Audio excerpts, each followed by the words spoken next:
Hello and welcome back. I'm Agent Hoffman, and today your mission, should you choose to accept it, is to learn how to play a piece that I composed, Super Secret Agent. Let's get started with your top secret training by having a listen.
Here's the score for Super Secret Agent. Okay, I think I gotta use my normal voice now. First thing I like to check is always our tempo indication. And in this piece, the composer, who's me, it marked as mysteriously not too fast. But then an interesting happens in this piece. You'll see here this double bar line and then another tempo indication. A double bar line is a composer's way of saying that a new section is beginning. These first four measures are what you could call an introduction. It's kind of setting the mood, but then at this double bar line, then we get this new mood, fast and intense, no swing. Just to remind you that these are even eighth notes, not swung eighth notes. Now, once I know the tempo, I like to check out the clefs, treble and bass, and then time signature and key signature. So let's do key signature first. 3 flats. Well, from our ladder of fifths, 3 flats tells us we'll be in the key of E flat major or C minor.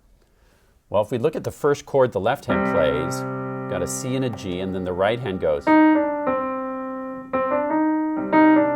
That sounds a lot like C minor.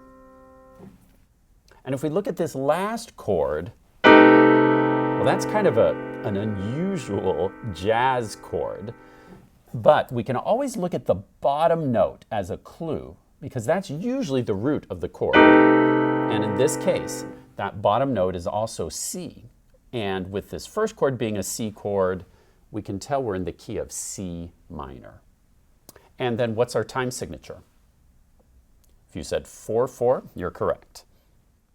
Now today, I'd like to use one of my very favorite techniques for learning a new piece, and that is actually finding the hardest section, and rather than learning the piece from the beginning, start by learning the hardest section first, and then everything feels easy after that. For this piece, I find that one of the most challenging sections is this ending, these last 2 measures. So let's start with the very last measure, this interesting jazz chord that I mentioned. We start off with this symbol.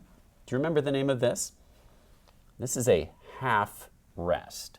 You'll notice if you see where that black rectangle is sitting, it kind of forms the shape of like this top hat.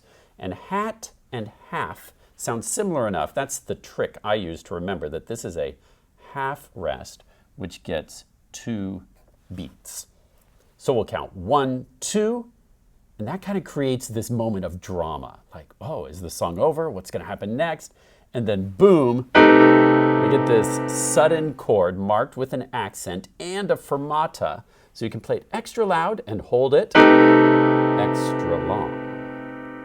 That's kind of the dramatic ending to Super Secret Agent. Now let's check out this chord. Let's look at the right hand first. Can you name these 3 notes starting with the bottom note? The bottom note is an E But because of our key signature, we have to remember this is E flat. That skips up to G, and then the top note is a B. B would normally be flat because of our key signature, but do you see the natural symbol in front of it? Now, when you see a natural symbol in a chord, you have to look at what it's lined up with, and you can see that that natural is lined up with the top note, which is a B. The natural doesn't apply to just any old note. It has to be the note that it's perfectly in line with, and the natural aligns with that top B, so we know we have a B natural. So let's try to play that. E flat, use finger 1, G in the middle, use finger 3, and B natural on top, use finger 5. 1, 3, 5. Now that is a really cool chord if you ask me. It's called an E flat augmented chord. An augmented chord is a rather rare kind of chord. It has a very intense sound. So you've got that chord in the right hand. Let's look at what the left hand is doing. Can you name the two notes the left hand is playing? If you said C and A natural, which cancels the flat from our key signature. Normally that would be A flat, but this time we have a C, A natural. That's the interval of a sixth, and that's what the left hand is playing. And together creates a really cool jazz C minor major 7 chord, if you want to know the technical term. All right, try that chord with both hands now.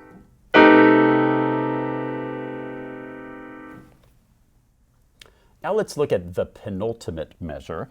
There's your vocabulary word for today. Penultimate means second to last, right before the last. We call penultimate.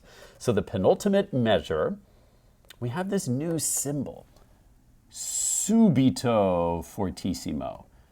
Subito means suddenly. We're going to suddenly jump to fortissimo. And that's because up here we had this dim, which stands for diminuendo, which means gradually gets softer.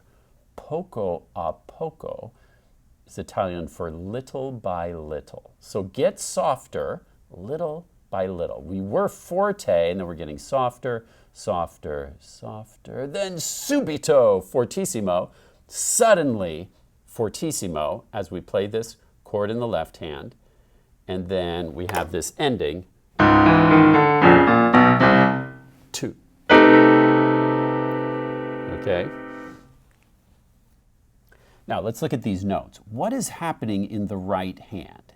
Let's try naming these notes. What do you see? Now, we need to back up and note that we've shifted into bass clef here. Why would a composer put a bass clef right in the middle of a song? Well, it's because the hand needs to go down below middle C far enough that it's a lot easier to draw these notes in bass clef. The right hand basically is coming down into bass clef land on the piano, and then that's why we add another treble clef right here, because the right hand goes back up into treble clef land. All right, so down here in bass staff, this would be an E natural. Here's my middle C, so that E would have to be here, down here in bass clef land, and then it goes E flat, D, D flat. Let's stop there. What do you notice about those 4 notes? They're part of which scale that we recently learned? That's part of the chromatic scale, right? See how they're all going down by half steps? E, E flat, D, D flat. Now here something different happens. Sometimes you see, oh, chromatic scale. You can't assume that continues. You have to check every note. Because right here it skips down to a B, which because of our key signature we know is a B flat. And then it steps up to B natural, steps up to C. What do you notice about those 3 notes? Aha, this is the chromatic scale stepping up. So we have a chromatic scale going down, and then chromatic scale stepping up from a B flat. You may also notice these symbols.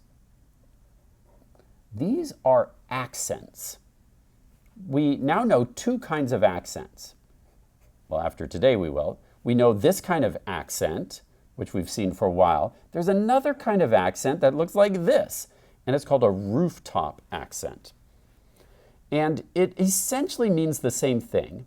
Composers use accents in different ways, but generally a rooftop accent is intended to be extra accented. It's usually used to mean a more powerful or marked accent. It might be even slightly detached and really punchy. So these last three notes in this measure, and those rooftop accents are also marked, the last three notes of the left hand. So we'd have, notice how I'm really punching those last three notes. So let's try the right hand part for measure 28. Back here in measure 27, we have this bass clef stuck in there, and that tells us we've got to bring our right hand down below middle C into bass clef territory. So we are here on an E natural with finger 4. We have that 8th rest, so we have 1 and 2 and 3. Notice we've got those 4 notes of the chromatic scale, but the fingering is 4, 3, 1, 3. Can you try that? Go. So just these 4 notes, 4, 3, 1, 3. Again, go. Good. And then we've got 3 more notes. This next one is a B flat. So we come down here to B flat. Then what happens?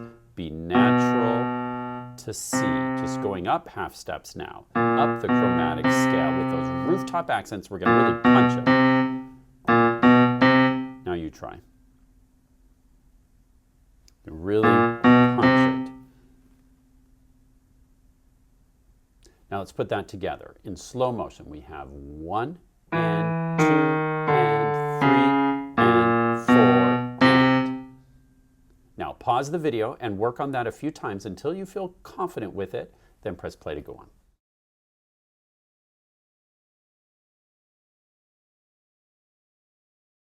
Now let's look at what the left hand is doing. Can you tell me the letter names of the 2 notes in this chord at the start of measure 28?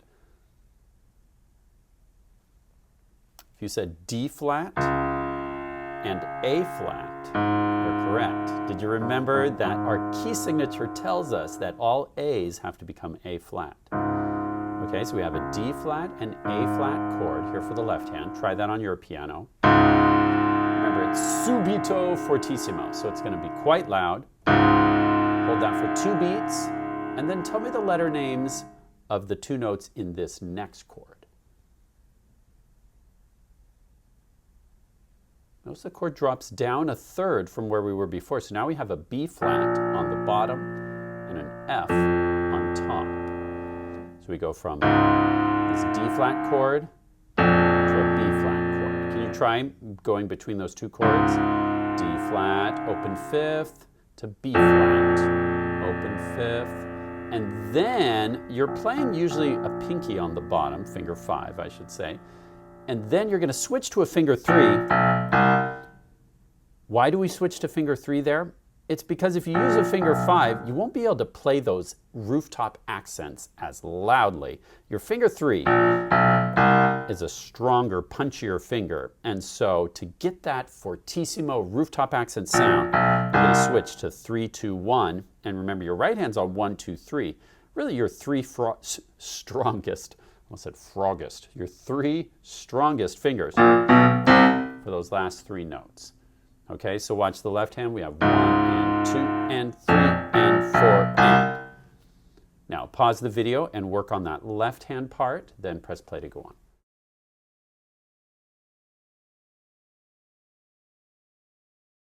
Now let's put that hands together. This is one of the trickiest measures in the whole piece, and that's why we're starting here. So once you master this, hopefully the rest will start to feel easier. We have 1 and 2 and 3 and 4 and. So watch that again. 1 and 2 and. On 3, the left hand has to come down 3. Let's just go that far. 1 and 2 and 3. Pause the video and work on that, then press play to go on.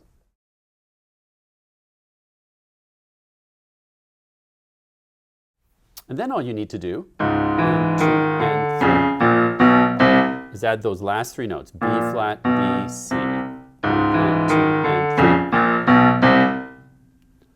3. Then wait 2 beats and then add in that last chord. Okay, pause the video and work on the last 2 measures now. 1 and 2 and 3 and 4 and 1 and 2 and 3. Pause to work on that. Hands together now. Then press play to go on.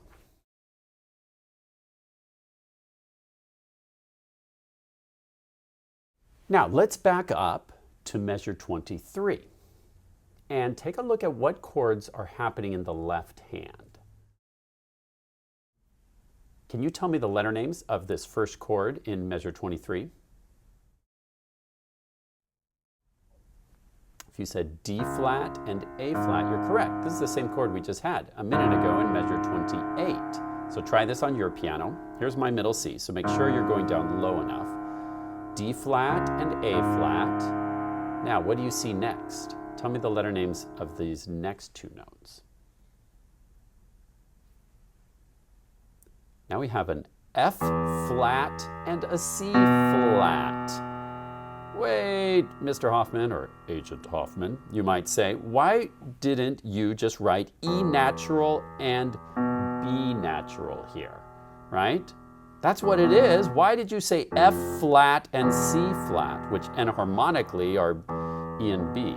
Well, the reason is, in this piece, E and B are flat automatically. And you'll see that in measure 24, I am going to have an E flat, B flat chord. So if I wrote E natural, B natural, and I'd have to use naturals, but B, then you wouldn't see visually that those chords are stepping down. So it's common for a composer to want to be able to show the player that a certain chord is stepping down. And by using F flat and C flat in the score, you can see that that next chord, E flat, B flat, has to step down. Now I could have written E natural, B natural, but I wanted to challenge you. And again, this is how composers often do it, just to show that step motion. Okay, so we have F flat and C flat, stepping down to E flat and B flat. And then tell me the letter names for this next chord.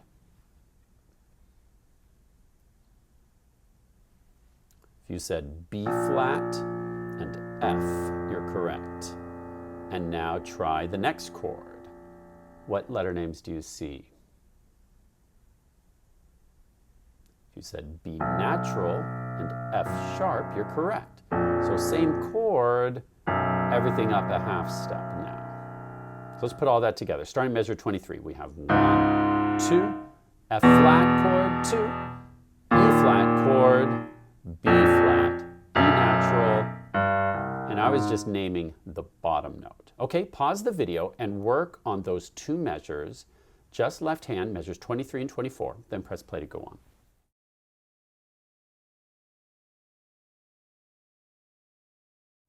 Now, let's look at what happens in measure 25. This pattern I really think sounds cool. Tell me the letter names for these first 2 notes in measure 25. We've got G, which we sometimes call ground G, as the bottom line of bass staff. Here's middle C, right?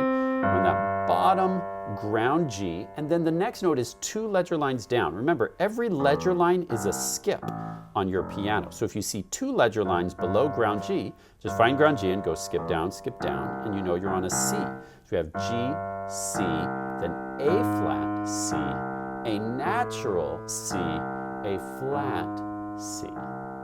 See that pattern? Now if we leave out the C's on bottom, what do we have? We just have this pattern from the chromatic scale again. G, A flat, A natural, A flat, right? That's just all part of the chromatic scale. Makes this really cool sound, if you ask me. And that's measures 25, 26, and 27 all use that pattern. So now we know all the way from measure 23 to the end, left-hand part. Let's listen once. 1, 2, 3, 4. 1, 2, 3,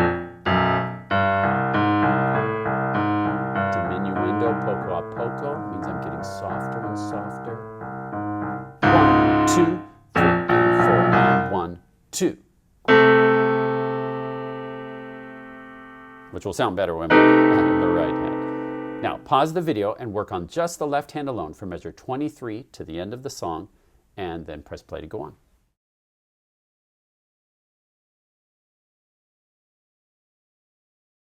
Now, let's check out the right hand part, starting in measure 23. Can you tell me the letter name of this first note? It's an E.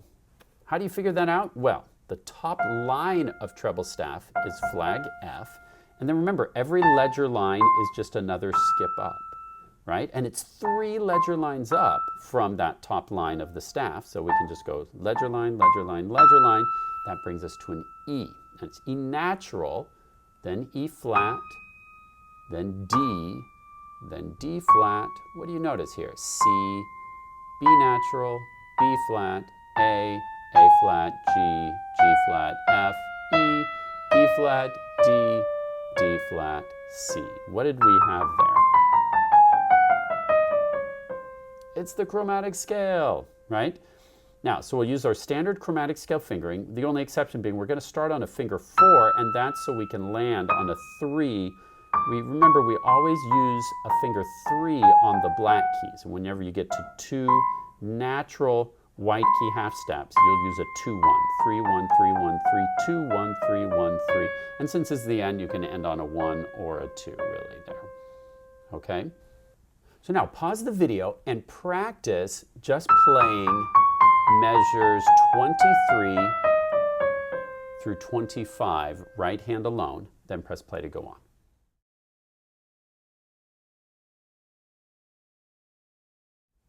Now, what happens here in measure 26? Can you tell me the letter names of these first 2 notes? You said D flat and C, you're correct. Well, we just played a D flat and C up here, but notice this D flat and C is down here by middle C. Then it switches to bass clef land, and tell me the letter names of these next 2 notes in measure 27. If you said D flat and C, you're correct. It's another D flat C. So we have 1, 2, 3, 4. 1, 2, 3, 4. 1, 2. Each one getting softer. So now pause the video and try measures 23. And let's go all the way to the end of the piece, right hand alone. So you're going to also review those last 2 measures. Put that all together, measures 23 to the end of the piece, right hand alone. Then press play to go on.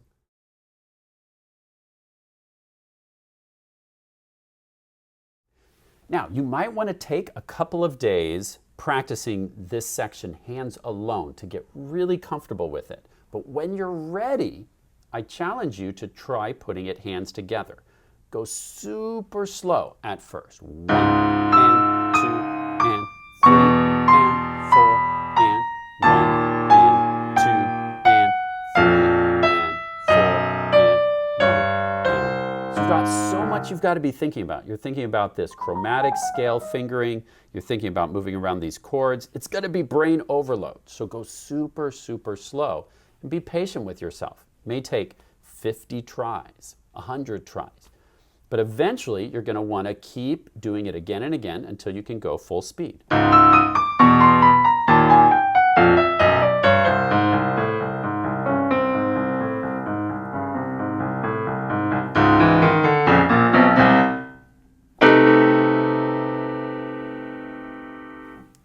But give yourself lots of time. You don't have to get playing that fast right away. It will probably take weeks to get there. So be very patient with yourself.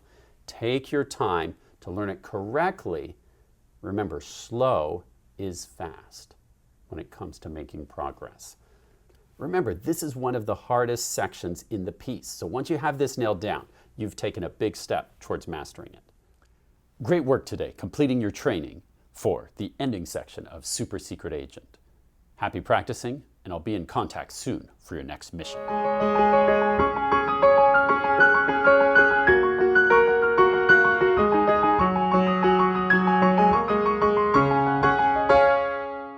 Hey, did you hear the joke about the spy? No, let's hear it. Sorry, I can't. It's top secret. Oh, yeah? Well, Here's one I can tell. Where does a secret agent like to sleep? I don't know. Undercover.